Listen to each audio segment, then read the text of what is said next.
Hai guys, namaku Irana Sugar and welcome back to Medi Crazy.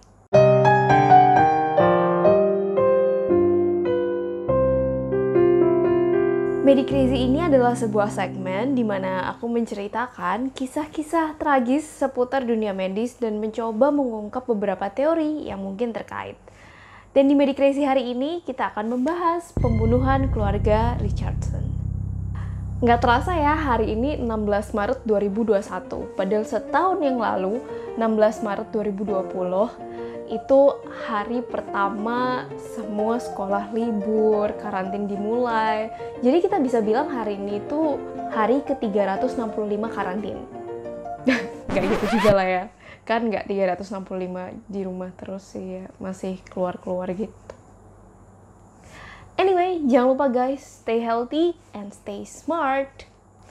Langsung aja, tokoh utama kita hari ini bernama Jeremy Alan Steinke.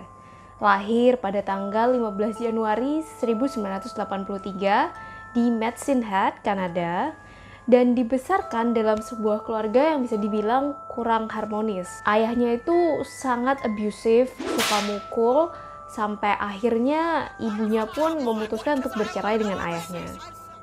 Sejak kecil, Jeremy ini punya kepercayaan diri yang rendah dan sering bilang ke ibunya kalau dia berharap ya nggak usah dilahirin aja lah kalau misalnya hidupnya harus kayak gini. Waktu remaja, Jeremy juga didiagnosis dengan ADHD atau Attention Deficit Hyperactivity Disorder, sebuah gangguan mental yang menyebabkan orang tuh jadi susah fokus. Jadi, dia harus mengonsumsi banyak obat-obatan dari antidepresan sampai obat-obatan untuk mengurangi gejala ADHD-nya. Jeremy pun dengan setimpuk masalahnya ini akhirnya juga drop out dari sekolah. Nah, kisah aneh itu bermula dari dia tuh suka ngasih tahu temennya kalau dia tuh jelmaan werewolf yang sekarang tuh usianya udah 300 tahunan gitu. Jeremy ini suka rasanya darah dan dia suka ngalungin kayak liontin tapi terus ada dalamnya isi darah gitu. Entah darah siapa. Jeremy pun bilang teman-temannya tuh bahkan tahu kalau dia tuh suka darah sampai pernah dibikinin cookies, kue kering gitu, bahannya pakai darah jadi warnanya pink kemerahan gitu. Gak bisa bayangin deh. Darah apa juga. Nah, di zaman itu ada sebuah situs yang lagi terkenal namanya Vampire Freaks. Itu mungkin sejenis sosmed-sosmedan lah kayak Friendster, MySpace gitu ya. Dia punya akun di situ dengan username Soul Eater atau diterjemahkan jadi pemakan jiwa. Next, di awal tahun 2006, Jeremy ini yang lagi berusia 23 tahun ya, menghadiri sebuah punk rock show, acara punk rock gitu. Dan disitulah akhirnya Jeremy bertemu dengan seorang Jasmine Richardson. Jasmine Richardson ini seorang cewek, baru berusia 12 tahun waktu itu, masih kecil. Dan gayanya tuh kayak agak anak metal gitu ya. Keluarganya terdiri dari 4 orang, ada ayah, ibu, dia sendiri, dan adik laki-laki kecil ya, yang masih umur 8 tahun. Lewat acara punk rock show tadi, mereka pun berkenalan dan mereka pun ternyata sama-sama punya akun di Vampire Freaks itu. Nama Jasmine Richardson di situ adalah Runaway Devil. Di situ dia ngaku umurnya udah 15 tahun dan suka nulis hal-hal aneh yang kayak selamat datang di kehidupan tragisku, something like that. Lama-kelamaan, Jasmine dan Jeremy ini makin lama makin deket, sering ketemu, datang ke acara-acara metal lainnya.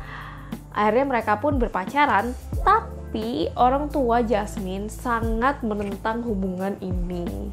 Ya alasannya sih gampang, jaraknya 11 tahun, jadi usianya Jeremy waktu itu tuh hampir 2 kalinya usia si Jasmine. Kan si Jasmine masih 12, Jeremy-nya 23, iya hampir 2 kalinya. Jasmine ini lama-kelamaan jadi benci sama orang tuanya gara-gara hal itu, karena dilarang pacaran. Dan terungkap dari percakapan mereka di situs Vampire Freaks itu, kan orang tuanya nggak punya ya. Jasmine tuh pernah bilang ke Jeremy, aku sangat benci mereka, jadi aku punya rencana berawal dengan aku membunuh mereka dan berakhir dengan aku hidup denganmu. Jeremy pun membalas, wah aku suka tuh idenya. Tapi sepertinya kita harus lebih kreatif sama detail-detailnya. Next. Nggak lama sebenarnya untuk merencanakan bagi mereka berdua. Pada tanggal 23 April 2006, ya itu beberapa saat sebelum hari H dan jam J-nya, Jeremy dan beberapa temannya itu menonton sebuah film yang berjudul Natural Born Killers tahun 1994 yang berdasarkan pada cerita Charlie Starkweather dan Caril Ann Fugate. Yang belum tahu ceritanya bisa nonton, ada di Medic Crazy sebelumnya, edisi Valentine kemarin. Singkat cerita, mereka itu pasangan pembunuh dari Amerika yang kontroversial dengan banyak korban jiwa termasuk keluarga si ceweknya. Tapi di film itu agak sedikit dialter, yaitu adeknya ceweknya ini diselamatkan. Nah, Jeremy itu terinspirasi dari film ini, kayak pengen membunuh keluarga ceweknya, terus lari, kabur, killing spree. Bahkan Jeremy pun tuh aneh banget, masa dia tuh mikir Natural Born Killers ini itu cerita cinta paling the best lah pokoknya. Jadi sambil nonton itu, terus dia juga mabuk-mabukan, minum 24 kaleng bir dan 1 botol red wine, anggur merah, mereknya Vampire. Dan dia juga mengonsumsi 1 gram kokain. Terus masih sempat-sempatnya tuh dia ngerekrut beberapa temennya buat membantu dia. Tapi nggak ada yang mau kecuali 1 orang namanya Cassie Lancaster yang mau membantu menyiapkan truk pick up buat mereka kabur. Oke, siap-siap Jeremy pakai topeng, pakai pakaian yang seluruhnya hitam. Sebelum akhirnya dia curi-curi masuk ke rumahnya si Jasmine. Si Jasmine-nya udah ada di dalam nungguin. Pas tengah malam gitu, Jeremy-nya masuk, ibunya Debra Richardson, waktu itu umur 48 tahun, dia tuh kedengeran, wah kayaknya ada orang masuk nih ke rumah. Dia kaget dan teriak kan, kayak maling gitu kali ya. Namun dia pun akhirnya tertusuk pisau 12 kali. Ya, oleh siapa lagi? Sang ayah, Mark Richardson, yang waktu itu masih umur 41 tahun, jadi ayahnya lebih muda daripada ibunya ya, langsung ambil obeng, karena mungkin terdekat ada obeng ya, berusaha untuk melawan si Jeremy, tapi nggak bisa, jadi udah ditusuk balik sama si Jeremy 24 kali, jadi 9 di punggung, lainnya di bagian lain. Setelah yakin mereka meninggal, Jasmine pun naik ke atas, ke kamar adiknya, dan menggorok leher adiknya gitu. Jeremy cuman ngeliatin aja karena dia nggak tahu ya apa yang ada di pikirannya, emang beneran mau bunuh semuanya atau dengan lihat anak kecil terus jadi kasihan. Tapi yang pasti dia takut ketahuan karena anak kecil umur 8 tahun pasti udah bisa ngenalin muka kan. Jadi dia membiarkan Jasmine membunuh adiknya. Mereka pun akhirnya keluar dari rumah itu sambil tertawa-tawa. Nah, tapi di saat mereka keluar dari rumah itu, ada tetangga yang melihat gerak-gerik mereka. Tapi ya kayak dibiarin aja, kayak, ini orang kenapa ketawa-ketawa. Jadi tingkat curiganya itu sedikit, oke? Tapi tingkat kecurigaan itu meningkat pesat ketika ada seorang anak kecil yang lagi lewat, terus ngelihat dari jendela sekilas, lah, kenapa di rumah banyak darahnya? Tetangga pun mulai curiga karena anak kecil itu ngasih tahu keluarga yang lain dan menghubungi polisi. Ya, sesaat setelah polisi datang, mereka pun dikagetkan dengan suasana rumah yang bener-bener banyak banget bercak darahnya, bahkan kayak ada handprint di tembok di mana-mana. Pokoknya ya bener-bener brutal gitulah. Polisi langsung menemukan mayat sang ayah dan sang ibu di lantai 1 dan mayat si adiknya di atas. Saat itu polisi menduga bahwa Jasmine ini diculik karena nggak ada di situ kan, nggak ada di TKP. Keesokan harinya di tanggal 24 April 2006 itu, polisi langsung melakukan pencarian besar-besaran. Tapi nggak lama, Jeremy dan Jasmine pun ditemukan di sebuah truk pickup mereka kurang lebih 160 km lah dari TKP. Dan sempet-sempetnya, sesaat setelah ditangkap itu, Jeremy tuh nanya ke Jasmine kayak, maukah kamu menikah denganku? Gila banget gak sih? Terus kayak Jeremy bilang, membayangkan dia pengen menikahi Jasmine di sebuah istana di Jerman yang gayanya gotik. Ya, sungguh konyol. Dan mereka pun sampai waktu di penjara pun di tahanan sering kirim-kiriman love letter gitu.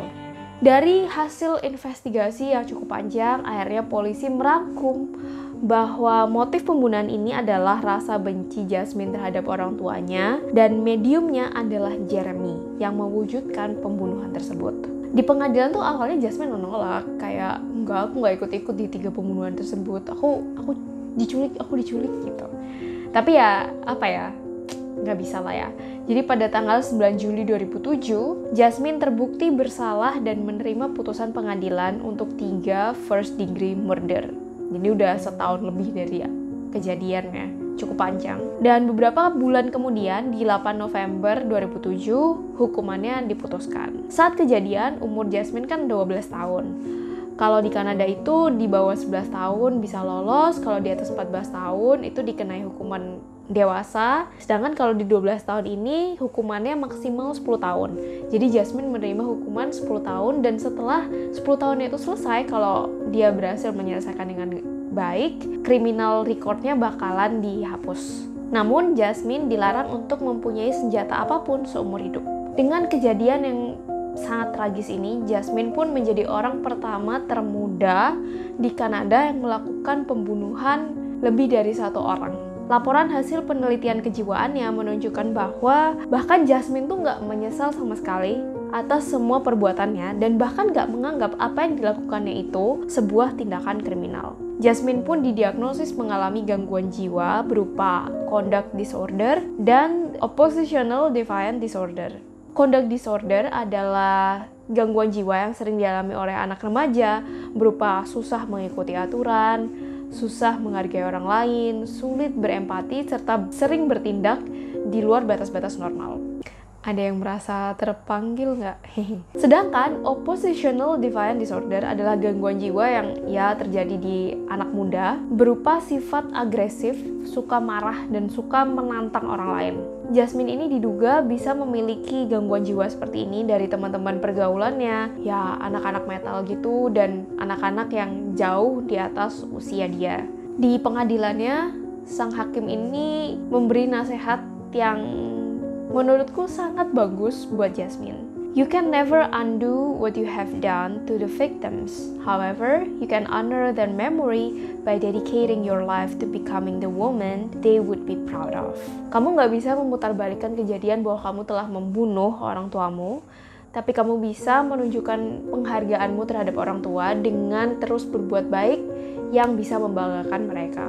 Di bulan September tahun 2011, jadi 4 tahun setelahnya, dia mendaftar jadi mahasiswa di University of Calgary dan lulus di tahun 2015. Di tahun 2016, dia menyelesaikan masa hukumannya. Sedangkan untuk Jeremy, pada saat investigasi, Jeremy ini mengaku bersalah untuk ketiga pembunuhan itu dan bahkan membeberkan semua detail kejadiannya. Dia ngomong sama polisinya, pernah denger nggak ada triple homicide yang pembunuhan sekeluarga itu isi 3 orang? Ya, itu aku dan cewekku. Wah, sekarang udah jadi legend. Kata polisi sih, dia bahkan nggak terlihat sedih atau menyesal, tapi malah ketawa-ketawa. Wah, bener-bener ya 2 orang ini. Pada tanggal 15 Desember 2008, Jeremy dijatuhi hukuman 3 first degree murder sama kayak Jasmine, tapi karena dia udah dewasa, hukumannya 25 tahun. Di tahun 2012, 6 tahun setelah kejadian, Jeremy Allen Steinke ini mengajukan permohonan ganti nama menjadi Jackson May.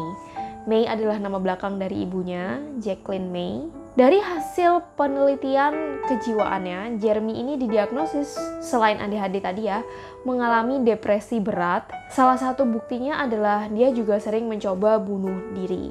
Penyebab gangguan mental Jeremy adalah masa kecil yang buruk, dengan ayah yang sangat abusive dan ringan tangan itu, terus ditambah drop out, low self-esteem, kayak nggak percaya sama dirinya sendiri.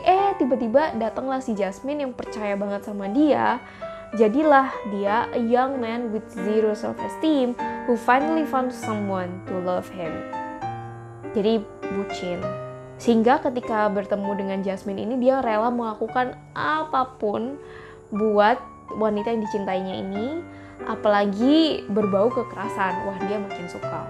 Tokoh tambahan lainnya, Casey Lancaster, yang tadi menyediakan pick up itu mengaku bersalah saat dijatuhi hukuman atas perannya sebagai aksesoris dalam kejadian pembunuhan. Hukumannya berupa house arrest atau tahanan di rumah selama 1 tahun, termasuk berhenti mengonsumsi obat-obatan terlarang dan alkohol. Dari cerita ini tuh ternyata segitunya ya kalau misalnya anak remaja yang jiwanya masih labil, makanya kita tuh harus banyak-banyak memperkuat diri sendiri supaya nggak oleng, melenceng kemana-mana. Dan kalau kalian misalnya punya adik atau kenalan yang masih remaja, butuh banget bimbingan, butuh banget dikasih teladan gimana supaya bisa tumbuh kembang menjadi dewasa yang bertanggung jawab. Sekian dari Medicrazy hari ini, jangan bucin. Jangan lupa like, comment, subscribe. Kalau kalian belajar hal baru dari cerita ini, kalau kalian suka sama Medicrazy, dan sampai jumpa di Medicrazy berikutnya. Bye!